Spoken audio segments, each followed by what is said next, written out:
Lagay nyo mga mare ha, malinaw na malinaw, code na lamang po.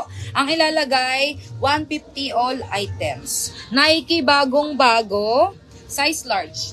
Nike light new condition size large long sleeve. Code ako dito, UBE.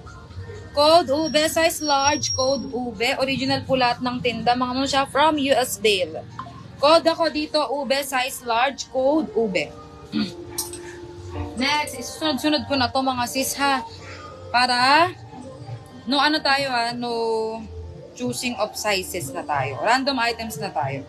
Okay, Nike Dry Fit. Medium to large. Oh, ang ganda nito. Size medium to large and for keep ko talaga to kung ayaw nyo. Code ako dyan ng cute. Code ako cute, medium large. Code cute, Nike. Next, Nike ulit. Small to medium. Ayun na to. Papari ko to mamaya mga sis. Mga ano ata yun eh. Mga Bombay. Ang gara no. Siguro may kasal. No.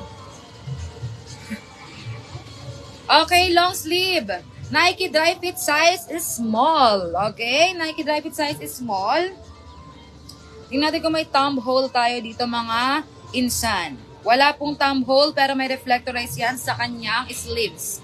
Size small to semi-med. Code ako dito Royal. Code Royal. Code Royal. Uy, ang ganda nito. Nike ulit. Medium to large. And winner na winner oh. Ang gusto ko to. Sige na nga sa inyo. Nike medium to large. Nike medium to large. Code ako dyan ng O. Code O. Medium large. Code O. Nike. Next, Champion size large to XL. Champion size large to XL. Code ako dito ng green. Code ako green, code green, large XL, code green, Champion brand. Ay, ang ganda ng likod, mga sister. Champion size large to XL. Ang ganda ng tela niya, Breathable ang tela, press kong press ko. Okay, large to XL tayo dito, mga moms.